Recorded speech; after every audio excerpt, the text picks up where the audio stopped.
Yeah, so being in Vermont where we have steep slopes and a lot of water, we often will have roads that ultimately are intersecting with some sort of either perennial, so a stream that's running year round, or a stream that might run, in the spring, but then basically be a dry bed throughout much of the season. Either way, a road intersecting that is going to create a challenge in that water is going to want to kind of go through that road and basically erode that material and cause both issues to the road, but also issues to that water body because it's going to carry that sediment downstream with it. So what we'll often do in those situations is at that stream crossing, put in a culvert, essentially a pipe, either can be a true pipe or in some cases it's a half pipe where you have a natural bed so you can kind of maintain that natural stream bed beneath it, where the road actually goes over that and essentially the water is going down through that culvert and crossing underneath the road as opposed to on top of the road.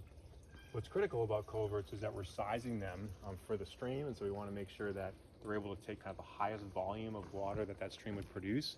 So in Vermont, again, thinking about what we get for rainfall events, sizing larger than you think you need might be a good strategy these days, given we're expected to have even more frequent large-scale events.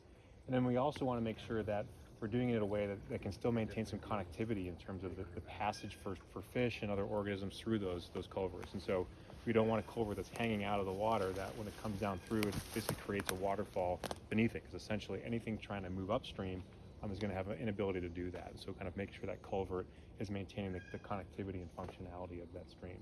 Again, a culvert is an investment. You're paying for the materials. It can take some time to get the right size culvert in.